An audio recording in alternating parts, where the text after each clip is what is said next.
Mga dapat natin tandaan kapag po tayo ay magpaparehistro ng sasakyan. Kasi nga po, marami bumabagsak sa inspeksyon kapag po tayo pumunta sa LTO at magpaparehistro. Ito yung mga ilang bagay na dapat natin tandaan kapag tayo magpaparehistro na. Dapat meron po tayong side mirror. Okay? So importante po na meron tayong side mirror. Meron po tayong signal light. Dapat po tama din yung kulay ng ating signal light. Kasi nga po ang signal light natin, dapat po ito ay yellowish lamang. Dapat meron din po tayong headlight. Yung headlight natin dapat puti lamang po o kaya yellowish lamang. Bawal po yung mga ibang kulay sa ating headlight. Brake light. Dapat meron po tayong brake light at dapat ito po ay gumagana. Syempre meron din dapat tayo na plaka. Temporary plate or original plate para sa ating sasakyan. Mga kaibigan, napaka-importante po na yung ating sasakyan ay kumpleto po sa mga parts niyan o sa mga pairings niyan. Kasi kung hindi po kumpleto yung pairings, hindi po kumpleto, hindi po fit yung ating sasakyan, hindi po ito mapaparehistro or hindi po ito papasa sa inspection ni LTO. Kasama na rin po dyan yung mga gulong. Dapat yung ating gulong ay maayos pa at maganda pa po. Hindi naman sinasabing bago lagi. So, dapat lang po ay hindi po siya pudpod.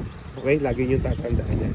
Siyempre, importante, dalhin din natin yung ating OR, CR ng ating sasakyan. So, paalala din mga kaibigan, no, kapag po tayo nagparehistro ng ating sasakyan, ang kinukuha po ni LTO ay yung OR, yung CR. Pero pag bumalik po sa atin, ang ibinabalik na lang po ni LTO ay yung OR. Kaya mas maganda, magdala po kayo ng mga duplicate o photocopy pa ng CR ng inyong sasakyan. Mas maganda kung pupunta kayo doon, meron kayong 2 o 3 copy ng OR, CR. Kasi nga po, sabi ko kanina na binabalik lang po nila yung OR sa ating sasakyan. Okay?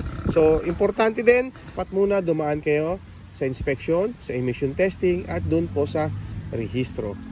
Pwede po tayong magparehistro ng 60 days before ng inyong expiration. Pwede po tayong mag-advance ng registration.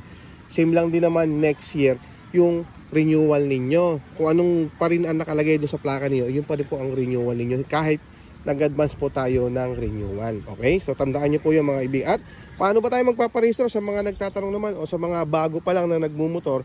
Ang lagi nyo titignan ay yung last digit ng inyong plaka.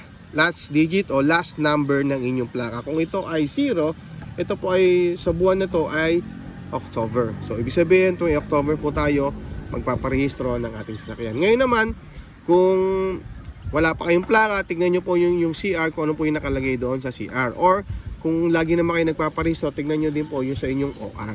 Kasi meron naman po nakalagay doon kung anong date ka dapat magparehistro. Meron na po dong weeks kung kailan tayo dapat magparehistro. Okay? So ayan mga kaibigan natin at mga followers natin, yan ang dapat ninyong tandaan kapag po tayo ay magpaparehistro na sasakyan. At alam din naman ninyo bilang isang motorista na dapat kumpleto yung parts ng ating sasakyan bago po tayo magparehistro. Okay? So yun lang, maraming salamat. Sana po nakatulong ulit ang video na to para sa mga bagong followers natin at sa mga followers natin. Maraming salamat po sa pagsuporta kay Papa Henry and God bless po. Ingat po tayo palagi. Bye! Thank you!